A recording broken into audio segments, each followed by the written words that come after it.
Hello everyone. तो previous lecture में हमने देखा up to question number 21 that is Lassaigne's test. अब देखिए क्वेश्चन नंबर 22 है कि नाइट्रोजन की एस्टिमेशन के क्वांटिटेटिव एस्टिमेशन के दो मेथड्स हैं, एक डुमास मेथड और एक जेल्दाल मेथड। तो दोनों को डिफरेंशिएट करना है। तो यहाँ पर अब हम ये आइडेंटिफाई नहीं करेंगे कि क्या नाइट्रोजन प्रेजेंट है उस कंपाउंड में या नहीं। हम ये आइडेंटिफाई करेंगे कि अगर किसी कंपाउंड में नाइट्रोजन प्रेजेंट है तो वो कितनी है, उसका अमाउंट क्या है, नंबर ऑफ मोल्स या ग्राम्स, तो हम उसकी क्वांटिटी मेज़र करेंग। तो देखिए डुमास मेथड का जो बेसिक रिएक्शन है, सपोज़ अगर हमारे पास कोई भी कंपाउंड है, ऑर्गेनिक कंपाउंड CXHYNZ, क्योंकि ऑर्गेनिक कंपाउंड में कार्बन और हाइड्रोजन तो बाय डिफ़ॉल्ट होंगे और नाइट्रोजन भी प्रेजेंट होगा क्योंकि उसी को हम मेज़र करेंगे। तो इसको अगर हम कॉपर ऑक्साइड CuO के साथ रिएक्ट करवाते हैं तो इस रिएक्शन में कॉपर ऑक्साइड रिड्यूस हो जाता है कॉपर में और ऑर्गेनिक कंपाउंड का कार्बन कन्वर्ट हो जाएगा कार्बन डाइऑक्साइड में, हाइड्रोजन कन्वर्ट हो जाएगा वाटर में और जो नाइट्रोजन है वो N2 गैस की फॉर्म में बाहर निकल जाएगा। तो ये हमारे पास इसकी केमिकल इक्वेशन है रिएक्शन की। अब देखिए जो हमारे पास सेटअप है उसमें क्या होता है, हम यहाँ पर एक फर्नेस यूज़ करते हैं। इस फर्नेस में कॉपर ऑक्साइड की गॉज उसका लगाया हुआ है। गॉज का मतलब हो गया जाली या स्क्रीन, ठीक है। ये आप देख सकते हैं, ये कॉपर गॉज का मैंने यहाँ पर डायग्राम, इसकी पिक यहाँ पर लगा रखी है, ठीक है। तो इस तरह की जाली में, कॉपर ऑक्साइड की जाली में हम इस ऑर्गेनिक कंपाउंड को रखते हैं। तो देखिए कॉपर ऑक्साइड गॉज है यहाँ पे, उसके बाद उसमें ऑर्गेनिक कंपाउंड उसमें बीच में रखा गया है।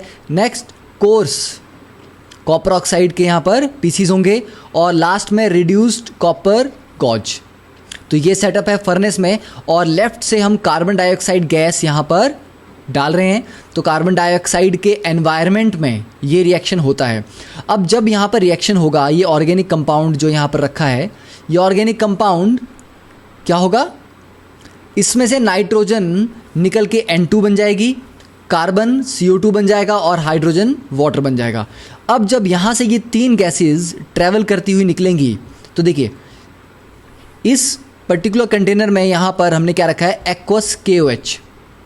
ये जो ब्लू कलर का सॉल्यूशन है ये एक्वस KOH है और नीचे मरकरी रखा गया। मरकरी इसलिए ताकि ये जो KOH सॉल्यूशन है ये इस तरफ फर्नेस में ना चला जाए, ठीक है। तो उसको सील करने के लिए मरकरी रखा गया है यहाँ पे। अब एक्वस KOH का पर्पज़ क्या है कि इसकी प्रॉपर्टी होती है कार्बन डाइऑक्साइड को एब्जॉर्ब करता है। तो जो भी यहाँ से कार्बन डाइऑक्साइड आएगी इसको KOH एब्जॉर्ब कर लेगा। जो वाटर है वो ऑब्वियस सी बात है कंडेंस होके कहाँ चला जाएगा, यहीं रह जाएगा। और जो नाइट्रोजन है, सिर्फ नाइट्रोजन एक ऐसी गैस होगी जो यहाँ से बाहर निकल पाएगी। तो अगर यहाँ पर आप देखेंगे तो यहाँ पर N2 होगी नाइट्रोजन गैस, ठीक है, प्लस क्योंकि वाटर के कुछ वेपर्स हो सकता है जो कंडेंस नहीं हो पाए और वेपर फॉर्म में यहाँ निकल गए, तो यहाँ N2 प्लस H2O, ये दोनों गैसेज यहाँ पर प्रेजेंट होंगी।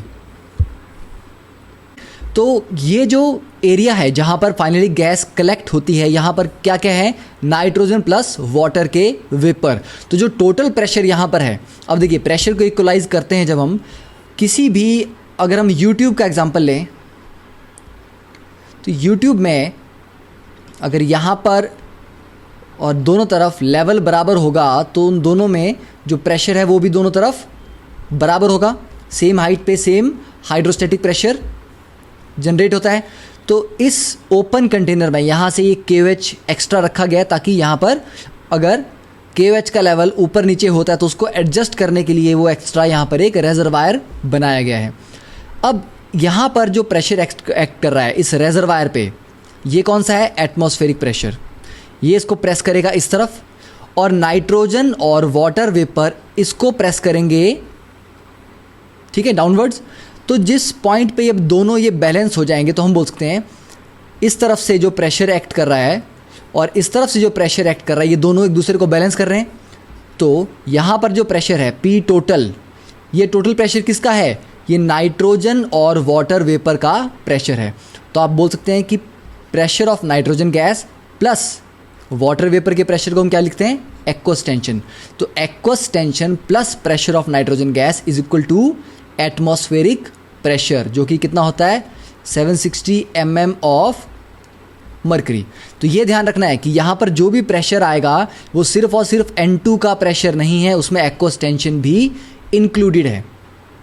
ठीक है, तो ये आपको कैलकुलेशन में छोटी सी मिस्टेक इससे हो सकती है और आपके ऑब्जेक्टिव में ऑप्शन गलत आप टिक कर सकते हैं। तो हमें सेटअप क्लियर हो गया। फर्नेस में कॉपर ऑक्साइड गॉज लगाई गई है, साथ में ऑर्गेनिक कंपाउंड रखा है, कार्बन डाइऑक्साइड का एनवायरनमेंट है, उसमें ये रिएक्शन होता है और CO2 गैस निकलती है, उसको KOH एब्जॉर्ब करता है, H2O कुछ यहाँ एब्जॉर्ब हो जाएगा, कुछ ऊपर चला जाएगा और N2 कम्प्लीटली इस रीजन में इकट्ठी हो जाएगी। ठीक है, अब देखिए, अब इसकी कैलकुलेशन अगर हम करते हैं तो मास ऑफ ऑर्गेनिक कंपाउंड, जो हमें ऑर्गेनिक कंपाउंड दिया गया है वो कितना है, वो m ग्राम दिया है। अब जो वॉल्यूम ऑफ N2 कलेक्ट हुई है, N2 की वॉल्यूम क्या होगी, अगर आप इस एरिया की वॉल्यूम कैलकुलेट करते हैं तो यही N2 की वॉल्यूम होगी। तो ये हमारे पास है V1 ml। रूम टेम्परेचर पे हम रिएक्शन करवा रहे हैं तो ये हो जाएगा टेम्परेचर T1 केल्विन। ठीक है, अब अगर हमें वॉल्यूम ऑफ N2 निकालनी है स्टैंडर्ड टेम्परेचर और प्रेशर पे, अभी जो यहाँ पर V1 ml है ये किस टेम्परेचर पे है, ये T1 टेम्परेचर पे है और प्रेशर भी ज़रूरी नहीं है स्टैंडर्ड हो। ठीक है, 760 mm ऑफ मर्करी से हाई भी हो सकता है, लो भी हो सकता है। तो हम एक अलग set of temperature and pressure पे रिएक्शन करवा रहे हैं, बट हमें वॉल्यूम ऑफ N2 कैलकुलेट करना है STP पे। अब आप बोलेंगे STP पे क्यों करना है, जब आप बोलते हो कि एक मोल गैस 22,400 ml ऑक्यूपाई करती है, वो किन कंडीशन में करती है, STP पे। तो जब भी आप कंपेयर करने लगेंगे 22,400 ml से, आपके पास सारा का सारा डेटा STP पे कैलकुलेटेड होना चाहिए। इसीलिए हम इस पैरामीटर में जो वॉल्यूम आई है उसको यूज़ नहीं करेंगे, इसको कन्वर्ट करेंगे। तो देखिए, अगर नाइट्रोजन गैस के 2 मोल हम जनरेट करते हैं रिएक्शन में, तो 2 मोल चाहे वो रूम टेम्परेचर हो चाहे वो कोई और टेम्परेचर हो, नंबर ऑफ मोल्स तो चेंज नहीं होंगे। तो हम बोलते हैं कि moles at STP is equal to moles at room temperature. ठीक है, और PV is equal to nRT से आप लिख सकते हैं कि N क्या आ जाएगा आपके पास, PV/RT। तो इसका मतलब हुआ PV/RT, ये STP पे लिखा है मैंने, क्योंकि देखिए स्टैंडर्ड टेम्परेचर है 273, स्टैंडर्ड प्रेशर है कितना 1 एटमॉस्फेयर। ठीक है, और राइट साइड में क्या लिखा है हमने, ये रूम टेम्परेचर पे हमारे पास डिटेल्स हैं। ठीक है, तो रूम टेम्परेचर पे जो प्रेशर है वो P1 है, वॉल्यूम V1 है। सॉरी, प्रेशर P1 नहीं है, प्रेशर P1 डिवाइडेड बाय 760 है, क्योंकि आपको P1 mm ऑफ मर्करी में दिया गया था, तो उसको 760 से डिवाइड किया तब जाके वो एटमॉस्फेयर में कन्वर्ट होगा। ठीक है, तो यहाँ से आपके पास ये V वॉल्यूम आ जाएगा, P1 V1 into 273 bye 760 into T1 ml। अब निकाल लिया हमने volume of nitrogen eight STP। अब देखिए, जो यहाँ पर मैं P1 लिख रहा हूँ ये बेसिकली क्या है, ये है प्रेशर ऑफ नाइट्रोजन गैस, जो कि कितना होगा, देखिए टोटल प्रेशर क्या है, जो टोटल प्रेशर P80m है और वो किसके बराबर है, N2 प्लस एक्वस टेंशन। तो N2 का प्रेशर कितना होगा, एटमॉस्फेरिक माइनस एक्वस टेंशन, तो P80m माइनस एक्वस टेंशन। तो ये ध्यान रखना है आपने कि जब भी इस यहाँ पर P1 आप यूज़ करेंगे, इसको एटमॉस्फेरिक माइनस एक्वस टेंशन ही यूज़ करना है। ठीक है, अब वॉल्यूम हमारे पास आ गई। ठीक है, अब हमें पता है कि अगर 22,400 ml आप कलेक्ट करते हो, आपको 22,400 ml वॉल्यूम मिलती है नाइट्रोजन की, तो उसका मतलब वो 1 मोल का मतलब 28 ग्राम्स। तो अगर 22,400 ml 28 ग्राम के बराबर हैं, तो V ml किसके बराबर होगा, 28 इंटू V डिवाइड बाई 22,400 ग्राम। और तो ये आपके पास आ गया कि अगर V ml होगा तो नाइट्रोजन कितनी ग्राम होगी, इतने ग्राम। जब परसेंटेज निकालते हैं किसी एलिमेंट की, तो उसका वेट डिवाइडेड बाय कंपाउंड का वेट मल्टीप्लाई बाय 100। तो ये आपने वेट ऑफ नाइट्रोजन निकाल लिया, इसको डिवाइड करेंगे कंपाउंड के वेट m से multiply by 100, this is your percentage of nitrogen. तो ये फॉर्मूला आप डायरेक्टली याद कर सकते हैं। तो I hope you are clear with the Dumas method completely. Okay, अब देखिए next is the Kjeldahl's method. अब जल्दाल मेथड के बारे में एक बहुत ही इंटरेस्टिंग और फनी बात यह है कि जल्दाल मेथड को जिस साइंटिस्ट, जिस केमिस्ट ने इन्वेंट किया था इस मेथड को, वो बेसिकली अच्छी बियर बनाने के लिए एक्सपेरिमेंट कर रहा था। ठीक है, जब हम डिफरेंट ग्रेन्स को यूज़ करते हैं बियर बनाने के लिए, तो ग्रेन में कितना प्रोटीन अमाउंट है, प्रोटीन कंटेंट कितना है, इससे कितनी बियर जनरेट होगी, ये चीज़ अफेक्ट होती है। ठीक है, तो जनरली ग्रेन्स में प्रोटीन कंटेंट कम होना चाहिए ताकि आप ज़्यादा बियर उससे निकाल सको। तो इसके ऊपर वो एक ऐसा मेथड ढूंढ रहे थे जिससे प्रोटीन्स कितना है किसी ग्रेन में वो पता लगे। तो प्रोटीन में नाइट्रोजन होती है, तो ये बेसिकली जो मेथड है अल्टीमेटली नाइट्रोजन की परसेंटेज कैलकुलेट करने के लिए तैयार किया गया था। तो जल्दाल मेथड में 3 स्टेजेस होती हैं कंप्लीट प्रोसेस में। एक होता है first stage is digestion. Digestion में हम क्या करते हैं, इसमें जो ऑर्गेनिक कंपाउंड में नाइट्रोजन लगा हुआ है उस नाइट्रोजन के बॉन्ड को वहाँ से तोड़ते हैं, कोवलेंट बॉन्ड है, उसको तोड़ के अमोनियम आयंस में कन्वर्ट करते हैं। ठीक है, फिर नेक्स्ट पार्ट होता है डिस्टिलेशन, उसको हीट किया जाता है, और लास्ट पार्ट होता है टाइट्रेशन। तो ये 3 स्टेजेस में रिएक्शन कंप्लीट होता है। अब देखिए, जो फर्स्ट पार्ट है डाइजेशन का, उसमें ऑर्गेनिक कंपाउंड को H2SO4 प्लस कॉपर सल्फेट का काम यहाँ पर एज ए कैटलिस्ट है। ठीक है, तो कैटलिस्ट क्यों करता है, क्योंकि ये रिएक्शन को फास्ट करता है, ये डाइजेशन जो इसका प्रोसेस है डाइजेशन का उसको स्पीड अप करता है। तो ऑर्गेनिक कंपाउंड को H2SO4 plus copper sulphate catalyst के साथ मिक्स करके हम हीट करते हैं। ठीक है, इसको काफ़ी देर बॉयल किया जाता है। देखिए यहाँ पे ये आएगा फर्स्ट आपका डाइजेशन पार्ट, इसको काफ़ी देर आप बॉयल करेंगे। उसके बाद क्या होगा, ये देखिए कन्वर्ट हो जाएगा, जितना भी नाइट्रोजन ऑर्गेनिक कंपाउंड में है वो सारा का सारा नाइट्रोजन कन्वर्ट हो जाएगा अमोनियम आयंस में, NH4 पॉजिटिव ट्वाइस SO4। तो ये अमोनियम सल्फेट बन गया। तो ये हो गया आपका डाइजेशन पार्ट, अमोनियम सल्फेट बन गया। अब क्या करते हैं, इस सारे कंटेंट को जो इस फ्लास्क में डाइजेशन का कंटेंट है इसको हमने ट्रांसफ़र कर दिया इस बड़ी राउंड बॉटम फ्लास्क में।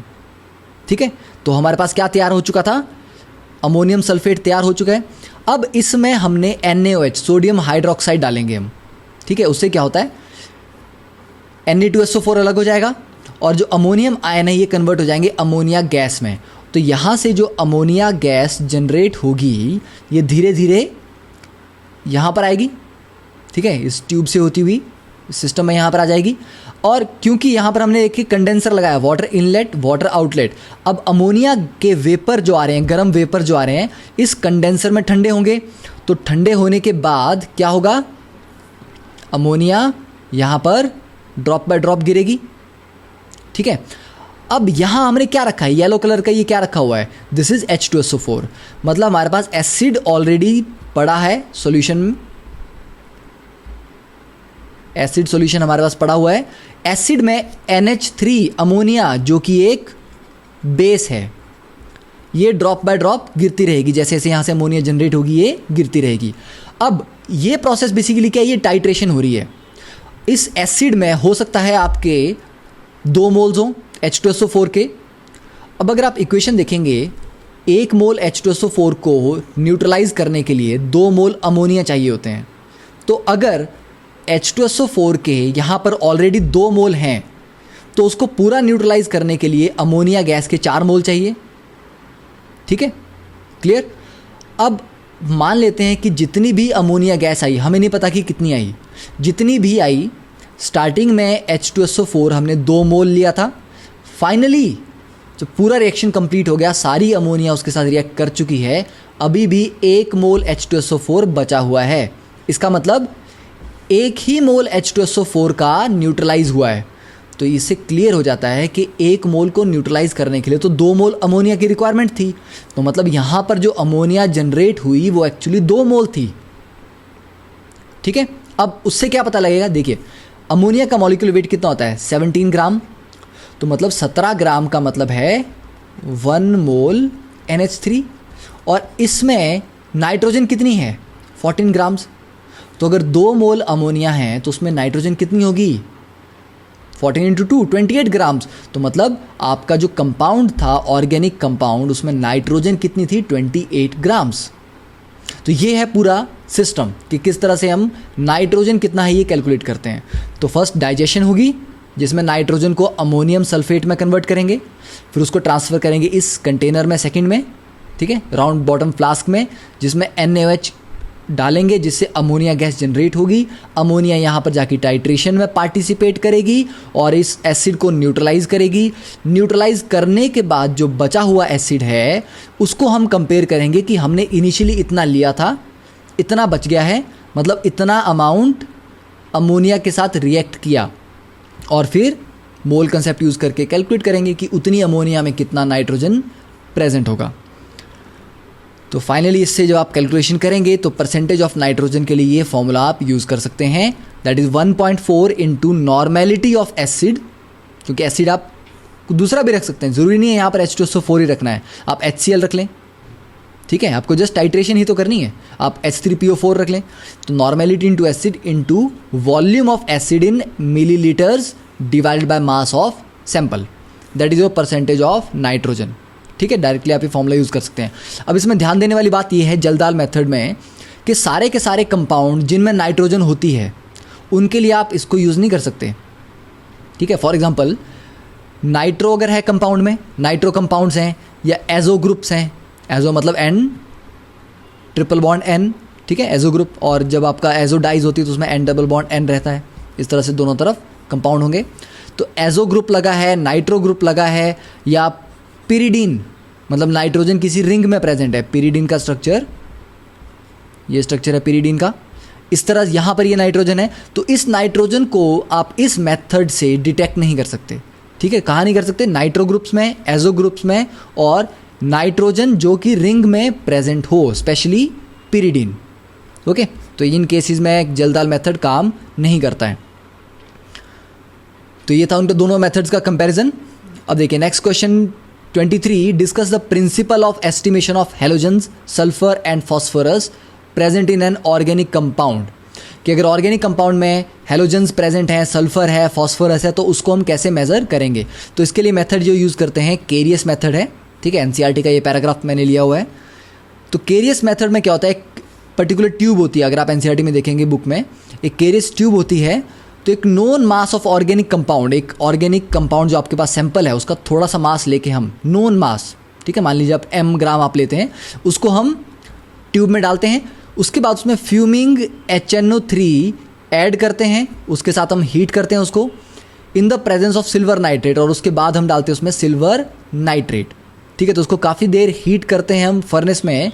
उससे क्या होता है कि ऑर्गेनिक कंपाउंड में कार्बन भी होगा, हाइड्रोजन भी होगा, ठीक है, और हम यहाँ हेलोजन के लिए टेस्ट कर रहे हैं, इसका मतलब हेलोजन भी है, तो कार्बन सारा कन्वर्ट हो जाएगा कार्बन डाइऑक्साइड में, हाइड्रोजन कन्वर्ट हो जाएगा वाटर में, और जो हेलोजन है चाहे वो क्लोरीन हो, ब्रोमीन हो, आयोडीन हो, हेलोजन कन्वर्ट हो जाएगा AgX में, दैट इज़ AgCl, AgBr और AgI। फिर फाइनली जो भी हमारा मिक्सचर है, क्योंकि CO2 गैस तो निकल जाएगी, H2O जो वेपर्स हैं वो भी निकल जाएंगे, इसको हम फिल्टर करेंगे, वॉश करेंगे, ड्राई करेंगे, और उसके बाद उसका वेट मेज़र करेंगे कि जो प्रेसिपिटेट बना है AgX का, सिल्वर हैलाइड का, वो प्रेसिपिटेट का वेट कितना है। तो मान लेते हैं जो कंपाउंड आपने लिया वो m ग्राम था, जो AgX बना वो m1 ग्राम है आपके पास। अब अगर मैं बोलूँ कि 1 मोल AgCl बनाना है तो उसके लिए 1 मोल Ag चाहिए सिल्वर, और 1 ही मोल क्लोरीन चाहिए, तो इसका मतलब 1 मोल AgX contains 1 mole of X halogen. तो मतलब जितने मोल AgX के होंगे उतने ही मोल X के होंगे, तो मतलब मोल्स ऑफ AgX कितना हो जाएगा, उसका वेट m1 डिवाइड बाय उसका molecular weight is equal to moles of halogen कितने होंगे, mass of halogen divided by atomic mass of halogen, ठीक है। तो अल्टीमेटली मास ऑफ हेलोजन कितना आ गया, m1 into atomic mass of x divide by molecular weight of AgX। तो ये क्या आ गया, मास ऑफ हेलोजन। अब परसेंटेज ऑफ हेलोजन कैसे निकालेंगे, mass of halogen divided by mass of the organic compound multiply by 100। तो atomic mass of x into m1 divide by molecular weight of AgX into the mass of the compound, organic compound into 100। तो ये आपके पास formula directly आ गया, आपको formula याद रखना है।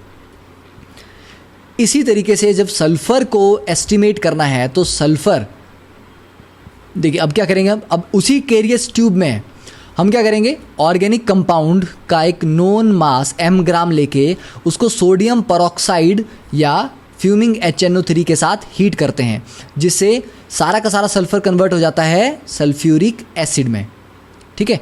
और उसको फाइनली प्रेसिपिटेट करते हैं हम बेरियम क्लोराइड डाल के। देखिए H2SO4 बन गया। H2SO4 में अगर आप BaCl2 डालते हैं, देखिए H2SO4 प्लस BaCl2, तो क्या बन जाएगा हमारे पास, बेरियम सल्फेट अलग हो जाएगा और 2 HCl अलग हो जाएंगे, तो बेरियम सल्फेट बन गया। तो बेरियम सल्फेट का प्रेसिपिटेट बन जाता है, तो उसको हम प्रेसिपिटेट कर लेते हैं as barium sulphate by adding excess of BaCl2 barium chloride solution. फिर ये जो प्रेसिपिटेट बना है इसको फिल्टर करेंगे, वॉश करेंगे, ड्राई करेंगे और उसके बाद उसका वेट मेज़र करेंगे कितना है। अब सेम यहाँ पर प्रिंसिपल यूज़ होगा। ऑर्गेनिक कंपाउंड जो आपने लिया वो m ग्राम था, बेरियम सल्फेट जो बना वो m1 ग्राम था। अब अगर बेरियम सल्फेट का मॉलिक्यूल देखें, देखिए 1 मोल बेरियम सल्फेट बनाने में 1 मोल बेरियम लगता है, 1 मोल सल्फ़र के एटम लगते हैं और 4 मोल ऑक्सीजन के एटम्स लगते हैं, ठीक है, मॉलिक्यूल्स नहीं एटम्स। तो इसका मतलब हुआ कि 1 मोल बेरियम सल्फेट जिसका वेट 233 ग्राम है 1 मोल का, उसमें सल्फ़र कितनी है, 1 मोल, दैट इज़ 32 ग्राम। तो 233 ग्राम बेरियम सल्फेट में 32 ग्राम सल्फ़र होती है, तो हमारे पास प्रेसिपिटेट कितना बना, m1 ग्राम। तो m1 ग्राम बेरियम सल्फेट में कितना सल्फ़र मिलेगा, 32 डिवाइड बाई 233 इंटू m1 ग्राम। तो सल्फ़र का वेट आ गया, इसको डिवाइड करेंगे हम ऑर्गेनिक कंपाउंड के वेट से, मल्टीप्लाई करेंगे 100 से, that is your percentage of sulphur. तो इसी तरह से थर्ड हम फॉस्फोरस को भी कैलकुलेट करेंगे। अब फॉस्फोरस के केस में 2 केस हैं, ठीक है। फॉस्फोरस को जब हम आइडेंटिफाई करेंगे तो 2 डिफरेंट कंपाउंड बन सकते हैं। पहला कंपाउंड, या तो फॉस्फोरस प्रेसिपिटेट होगा अमोनियम फॉस्फोमोलिबिडेट की फॉर्म में, ठीक है, NH4 thrice PO4.12 MoO3, this is मोलिबिडिनम, ठीक है। या तो ये ऐसे प्रेसिपिटेट होगा, या अमोनिया डालने के बाद फाइनली ये MgNH4PO4 मैग्नीशियम अमोनियम फॉस्फेट इस फॉर्म में प्रेसिपिटेट होगा, ठीक है, जो मैग्नीशियम मिक्सचर डालने के बाद Mg2P2O7 देगा। तो फाइनली क्या चीज़ होंगी, या तो ये फॉस्फोमोलिबिडेट बनेगा आपके पास लास्ट में, या आपके पास बनेगा Mg2P2O7, ठीक है। तो अगर हम फॉस्फोमोलिबिडेट के अकॉर्डिंग क्वेश्चन सॉल्व कर रहे हैं तो देखिए 1 मोल फॉस्फोमोलिबिडेट में कितना फॉस्फोरस दिख रहा है आपको, एक ही दिख रहा है ना। तो इसका 1 मोल का वेट होता है 1877 ग्राम, 1877 ग्राम्स। इसमें फॉस्फोरस कितना है, 31 ग्राम, ठीक है। तो कितनी क्लियर हो गया ना, 1877 में कितना है 31, तो 1 में कितना होगा 31 बाई 1877। तो अगर m1 ग्राम मिला है आपको फॉस्फोमोलिबिडेट का, तो उसमें कितना होगा इंटू m1, ये आ गया अमाउंट ऑफ फॉस्फोरस। अब डिवाइड कर दो उसको अमाउंट ऑफ ऑर्गेनिक कंपाउंड से, मल्टीप्लाई कर दो 100 से, तो परसेंटेज आ गई। सेकेंडली, अब अगर क्वेश्चन में पूछा है कि नहीं फॉस्फोमोलिबिडेट नहीं बनता, लास्ट में Mg2P2O7 बन रहा है, तो क्या होगा, तो ये होगा कि 1 मोल Mg2P2O7 में कितने फॉस्फोरस दिख रहे हैं, 2। मतलब 1 मोल Mg2P2O7 बनाने के लिए 2 मोल फॉस्फोरस चाहिए। 2 मोल का मतलब 31 इंटू 2 62 ग्राम्स, और इसका मॉलिक्यूलर मास है 222, मतलब 222 ग्राम। इस प्रेसिपिटेट में 62 ग्राम फॉस्फोरस मिलेगा, ठीक है। तो m1 ग्राम में कितना मिलेगा, 62 divide by 222 into m1, percentage के लिए डिवाइड बाई m इंटू 100, ठीक है। तो बस ये ध्यान रखना है आपको कि फॉस्फोमोलिबिडेट के अकॉर्डिंग आप क्वेश्चन दिया गया है या Mg2P2O7 के अकॉर्डिंग दिया गया है। अब देखिए next question 24, explain the principle of paper chromatography. देखिए पेपर क्रोमेटोग्राफी क्या है, यहाँ पर हम ये एक पर्टिकुलर केस है पार्टीशन क्रोमेटोग्राफी का, ठीक है। Partition chromatography is the bigger branch, उसके अंडर पेपर क्रोमेटोग्राफी आती है। तो इसमें करना क्या है हमने, इसमें क्रोमेटोग्राफी पेपर होता है, ठीक है, स्पेशल पेपर होता है, उसमें वाटर ट्रैप्ड होता है, मतलब पेपर के ऊपर पानी की एक बहुत पतली सी लेयर होगी, आपको दिखेगी नहीं वो लेयर, आपको लगेगा ये पेपर है, बट उस पेपर के ऊपर एक वाटर की बहुत पतली लेयर ट्रैप्ड है। तो इसका मतलब हुआ कि जो आपका स्टेशनरी फेज़ है वो वाटर की लेयर है, पेपर नहीं है। तो बहुत सारे बच्चे गलती क्या करते हैं कि क्वेश्चन आया कि पेपर क्रोमेटोग्राफी में स्टेशनरी फेज़ क्या होता है, सॉलिड होता है, लिक्विड होता है, गैस होता है। तो बच्चे सोचते हैं कि पेपर क्रोमेटोग्राफी है तो पेपर रहेगा तो वो तो वही उसी के ऊपर चीज़ें एब्जॉर्ब होंगी और वो स्टेशनरी फेज़ होगा। नहीं, पेपर के ऊपर एक वाटर की लेयर होती है, उस लेयर में जाके आपका जो भी मिक्सचर है उसके कंपोनेंट्स ट्रैप होते हैं, ठीक है। तो कौन है स्टेशनरी फेज़ इसमें, वाटर की लेयर, तो मतलब लिक्विड है इसमें स्टेशनरी फेज़। सेकेंडली यहाँ पर हमने जो सॉल्वेंट रखा, देखिए ये जो हमने स्पॉट यहाँ पर बनाया, इस स्पॉट को पेपर पे हमने बना दिया, यहाँ पर जो भी मिक्सचर था उसका एक ड्रॉप उसके ऊपर डाल के, और ये जो सॉल्वेंट है अब धीरे धीरे कैपिलरी एक्शन की वजह से ये ऊपर की तरफ मूव करेगा, जिसकी वजह से क्या होगा, इस ड्रॉप में जो भी डिफरेंट कंपोनेंट्स थे वो भी मोबाइल फेज़ के साथ चलना स्टार्ट करेंगे। कोई ज़्यादा फास्ट चलेगा, कोई स्लो चलेगा, डिपेंडिंग अपॉन कि किसकी मोबाइल फेज़ के साथ कितनी अट्रैक्शन है, ठीक है। तो डिफरेंट कंपोनेंट्स डिफरेंट हाइट पे जाके रुक जाएंगे, तो आपके कंपोनेंट्स सारे सेपरेट हो जाएंगे। Okay, so this is the principle of paper chromatography. Okay, आपको ये डायग्राम अच्छे से ड्रॉ करना है। अब देखिए क्वेश्चन नंबर 25, ये हमने ऑलरेडी प्रीवियस लेक्चर में डिस्कस किया है कि जब भी आप हैलोजन के लिए टेस्ट कर रहे हो तो उसमें नाइट्रिक एसिड क्यों डालते हैं, क्योंकि अगर हैलोजन के साथ नाइट्रोजन भी है तो साइनाइड बन जाएगा, साइनाइड आपके टेस्ट में इंटरफेयर करेगा तो उसको हटाने के लिए नाइट्रिक एसिड डलता है।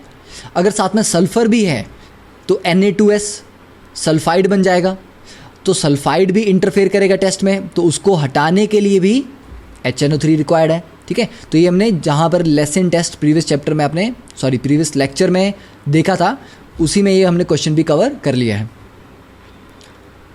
अब देखिए question number 26, explain the reason for the fusion of an organic compound with metallic sodium for testing nitrogen, sulphur and halogens. अब ये पूछ रहा है कि मेटेलिक सोडियम के साथ फ्यूज़न क्यों करते हैं। मैंने ये भी एक्सप्लेन किया था कि कोवलेंट बॉन्डिंग से निकाल के उनको आयनिक बॉन्डिंग में कन्वर्ट करना पड़ता है, क्योंकि जब आयंस बनेंगे तो आयंस वाटर में या सॉल्यूशन में सेपरेट होंगे, और जो भी आप रिएजेंट डाल रहे हो वो आयन उसके साथ जाके रिएक्ट करेगा और उसके कोरिस्पॉन्डिंग एक पर्टिकुलर कलर बनाएगा। अगर वो कोवलेंटली बॉन्डेड होगा नाइट्रोजन या सल्फर या हैलोजन, तो कोवलेंटली बॉन्डेड तो बाहर निकल नहीं पाएगा, तो कोई भी टेस्ट में वो पार्टिसिपेट नहीं करेगा। तो फ्यूज़न का मेन पर्पस क्या होता है, जो नाइट्रोजन, सल्फर या हैलोजन कोवलेंटली बॉन्डेड हैं उनको आयनिक फॉर्म में कन्वर्ट करना है। अब देखिए 27, name a suitable technique of separation of the components from a mixture of calcium sulphate and camphor. देखिए बहुत सिंपल चीज़ है, कैम्फर क्या होता है, एक इजीली सबलाइम कर जाता है, आप उसको गर्म करोगे डायरेक्टली सॉलिड से वो वेपर में कन्वर्ट हो जाएगा, ठीक है। तो अगर आपके पास एक ऐसा कंपोनेंट है जो डायरेक्टली सबलाइम कर जाता है, तो आप हीट कर दो मिक्सचर को, तो कैल्शियम सल्फेट को तो कुछ नहीं होगा, कैल्शियम सल्फेट को जितना मर्जी आप हीट करो इसकी बहुत हाई मेल्टिंग पॉइंट्स हैं, ठीक है।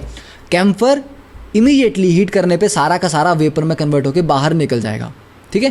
तो इसके लिए क्या यूज़ करेंगे हम, सब्लिमेशन। ओके, अब देखिए next question 28, explain why an organic liquid vaporises at a temperature below its boiling point in steam distillation. देखिए जब भी आप बॉइलिंग पॉइंट की बात करते हैं, ये मेरे पास यहाँ पर एक लिक्विड मैंने रखा हुआ है, इसको आप जब हीट करेंगे तो होगा क्या, इसके वेपर्स बनेंगे, ठीक है। अब ये वेपर क्या करेंगे, बाहर से आपका एटमॉस्फेरिक प्रेशर लग रहा है, इसको दबा रहा है, और ये वेपर भी धीरे धीरे अपना प्रेशर यहाँ बना रहे हैं, और वेपर बनेंगे और प्रेशर बढ़ेगा, और वेपर बनेंगे और प्रेशर बढ़ेगा। ठीक है, जिस time atmospheric pressure is equal to vapour pressure of liquid हो जाता है, दोनों प्रेशर आप पर हम बैलेंस हो जाते हैं, उसी पॉइंट पे क्या हो जाता है, उसी पॉइंट को हम बॉइलिंग पॉइंट बोलते हैं, बॉइलिंग स्टार्ट हो जाती है। तो बॉइलिंग का रिलेशन टेम्परेचर से नहीं है कि 100 डिग्री पे जाके वाटर बॉईल होगा, उसका रिलेशन है कि ये कंडीशन कब फुलफिल होती है। ठीक है, तो नॉर्मली देखते हैं कि हमारे पास अभी स्टीम डिस्टिलेशन नहीं हो रही, नॉर्मल डिस्टिलेशन है। तो आपका लिक्विड जो था, जो PATM है, ये है आपका 760 mm ऑफ मरकरी। तो उसको बैलेंस करने के लिए आपके जो वेपर्स हैं इनको भी 760 प्रेशर जनरेट करना पड़ेगा। वो प्रेशर जनरेट करने के लिए मान लीजिए हमारे पास 50,000 वेपर मॉलिक्यूल्स लग रहे हैं। मान लेते हैं कि इतना प्रेशर बनाने के लिए 50,000 मॉलिक्यूल होने चाहिए वेपर के, तब जाके ये प्रेशर बनेगा।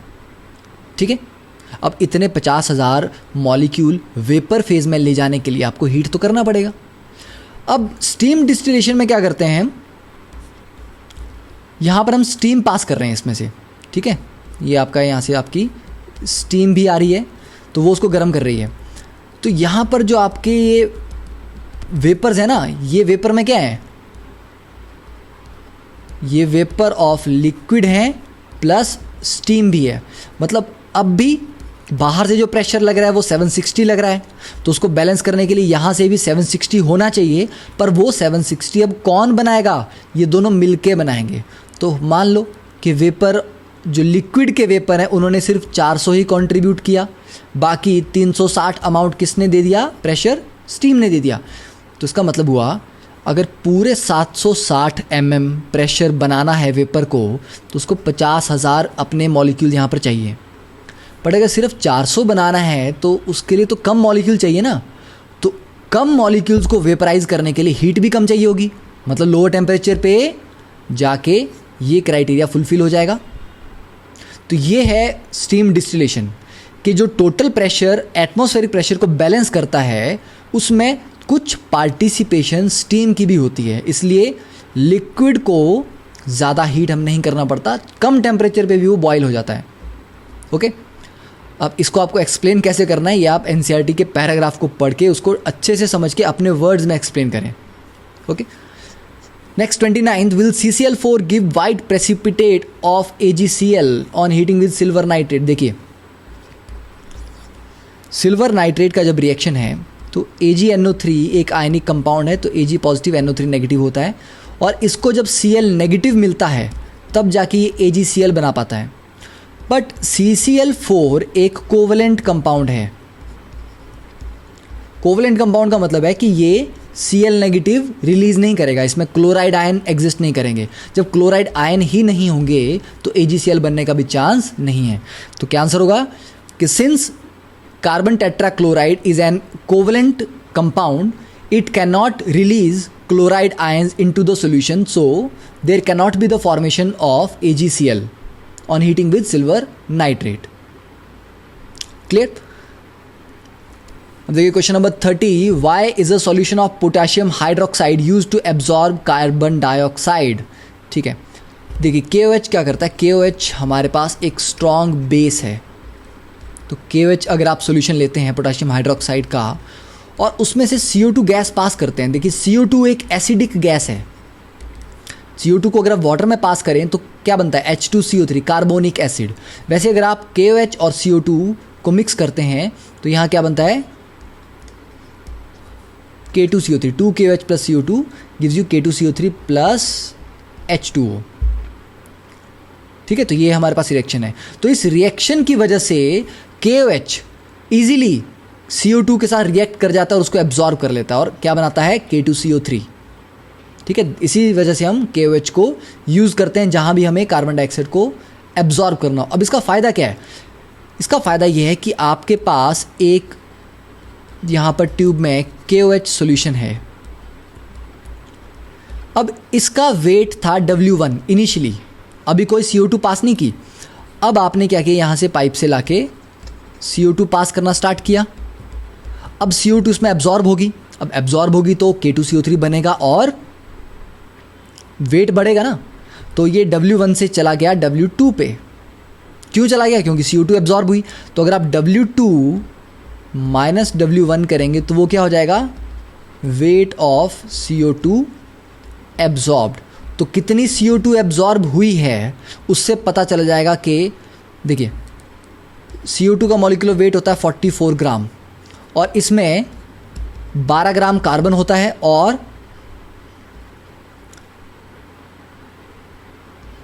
32 ग्राम ऑक्सीजन होती है। ठीक है, तो अगर आपके पास 44 ग्राम CO2 बन रहा है तो मतलब 12 ग्राम कार्बन था तभी बना। तो यहाँ पर जो वेट ऑफ CO2 आएगा, कितना एब्जॉर्ब हुआ है, उससे हम डायरेक्टली बता सकते हैं कि अगर 44 ग्राम CO2 के लिए 12 ग्राम कार्बन लगता है तो इतने ग्राम CO2 के लिए कितना ग्राम कार्बन लगा होगा, तो आपके ऑर्गेनिक कंपाउंड में कितना कार्बन था ये निकल जाएगा। ठीक है, तो दिस इज द रीज़न। तो नेक्स्ट क्वेश्चन नंबर 31 से लेके क्वेश्चन नंबर 40 तक we will see in the next lecture. Okay, thank you.